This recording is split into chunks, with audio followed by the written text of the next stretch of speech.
Good afternoon friends, myself Jansari Kishore from Naukar Institute. Today I will teach in standard 10 the main book First Flight, chapter number 2, Nelson Mandela's Long Walk to Freedom. In last video I have completed up to mindedness. Now we'll go ahead. I am not truly free if I am taking away someone else's freedom. I am not truly free. मैं real में free नहीं हूँ. कब? जब मैं किसी और की फ्रीडम को क्या करता हूँ, छीन लेता हूँ. टेकिंग अवे का मीनिंग होता है ले लेना, छीन लेना. अगर मैं किसी और की फ्रीडम को छीन लेता हूँ तो मैं भी फ्री नहीं हूँ. Just as surely as I am not free when my freedom is taken from me. और दूसरा, अगर जैसे मेरे से किसी ने फ्रीडम ले ली है तो जैसे मैं फ्री नहीं हूँ, इसी तरह से अगर मैंने किसी की फ्रीडम ले ली है तो मैं भी फ्री नहीं हूँ. The oppressed and the oppressor alike are robbed of their humanity. जो ऑप्रेस्ड यानी जिसकी फ्रीडम छीन गई है, और ऑप्रेसर जो फ्रीडम क्या करता है, छीन लेता है, वो दोनों क्या है, रॉब्ड ऑफ देयर ह्यूमैनिटी. उनकी जैसे मानवता किसी ने रॉब यानी छीन लेना, लूट लेना, जैसे उनकी मानवता किसी ने क्या कर दी है, लूट ली है. दैट मीन्स यहाँ पर कहना चाहते हैं कि जो इंसान जिसके पास फ्रीडम नहीं है और जिसने फ्रीडम छीन ली है, ये दोनों क्या गिनाते हैं, रॉब्ड. किसी ने जैसे उनको लूट लिया है और दोनों अनहैप्पी है, दोनों के पास फ्रीडम नहीं है. यानी इन शोर ये कहना चाहते हैं कि भी हर एक इंसान के पास फ्रीडम होनी चाहिए. ओके, तो फ्रेंड्स यहाँ आपका ये जो लेसन है कंप्लीट हुआ.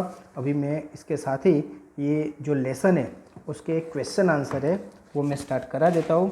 तो ये जो सेकंड लेसन है नेल्सन मंडेला, तो उसमें जो क्वेश्चन आंसर है, see the first question. Okay, where did the ceremonies take place. ये सेरेमनी कहाँ हुई थी. Can you name any public building in India that are made of sandstone. तो ये सेरेमनी कहाँ हुई थी. क्या आप इंडिया में ऐसा कोई बिल्डिंग जानते हो जो सैंडस्टोन से बनी हुई है. तो the ceremony took place in the campus of the union building of Pretoria. ये जो Nelson Mandela become a president और उनकी जो ओथ सेरेमनी थी वो कहाँ हुई थी, तो यूनियन बिल्डिंग ऑफ प्रिटोरिया में हुई थी. The parliament house in new Delhi. अपने यहाँ पर जो पार्लियामेंट हाउस है new Delhi. The Rashtrapati Bhavan in new Delhi, Rashtrapati Bhavan जो न्यू दिल्ली है. The supreme court of India in new Delhi. यहाँ की जो सुप्रीम कोर्ट है वो भी न्यू दिल्ली में. And Madras high court in Chennai, और जो मद्रास हाई कोर्ट है वो चेन्नई में. Are some example of the Indian public building that are made of sand drops. Okay, तो ये सब ऐसी बिल्डिंग है जो सैंडस्टोन का मीनिंग है पत्थर से बनी हुई बिल्डिंग. ओके, तो यहाँ पर कौन कौन से इंडिया में कौन कौन सा बोला, तो एक तो बोला हमने द पार्लियामेंट हाउस, उसके बाद राष्ट्रपति भवन, उसके बाद सुप्रीम कोर्ट, और दूसरा मद्रास हाई कोर्ट. ये सब जो है वो इंडिया के सैंडस्टोन है यानी पत्थर से बनी हुई बिल्डिंग है. Okay friends, now see the second one. Can you say how 10 May is a autumn day in South Africa.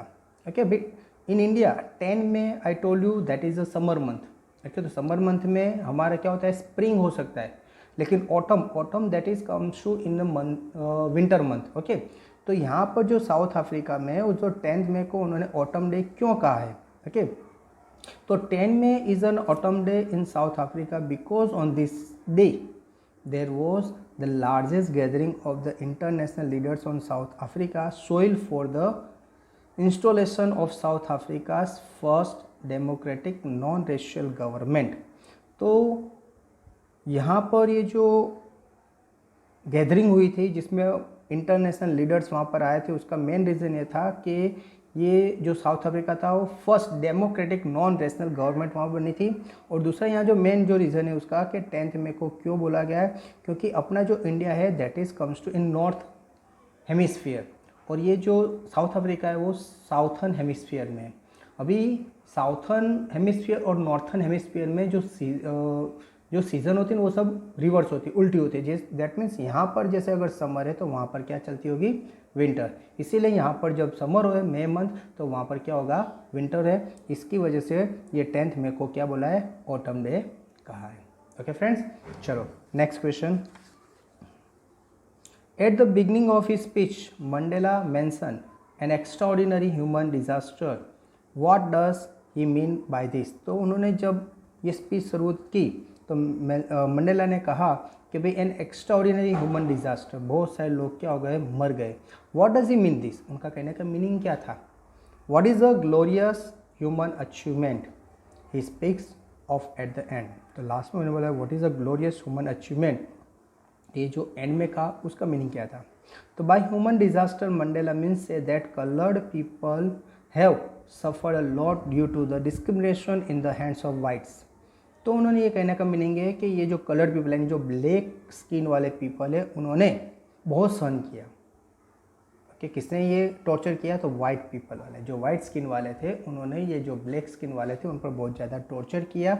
He consider it as a great glorious human achievement that the black person become the president of the country. लेकिन ये last में जो बोला कि भाई achievement इसलिए था कि यहाँ पर एक जो ब्लैक पीपल था, he become the president of the country where the black are not consider as a human being, क्योंकि वहाँ पर ब्लैक पीपल को ह्यूमन बींग्स ही कंसिडर नहीं करते थे। यानी ब्लैक जो पीपल है, ब्लैक स्किन पीपल है, उसको पीपल ही नहीं काउंट करते थे। Okay, and the treated badly, और उनके साथ बहुत ही ख़राब तरीके से क्या होता है, ट्रीटमेंट होती थी।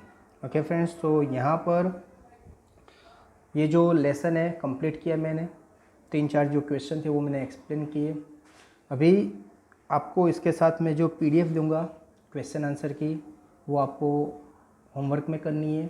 और ये जो लेसन है, जितने भी वीडियोस उसमें बने हैं, वो हर एक वीडियो को आप हो सके तो 2-3 बार सुनना, कि जिसकी वजह से पूरी स्टोरी आपको पता चल जाएगी। Okay friends, thank you very much to listen me carefully.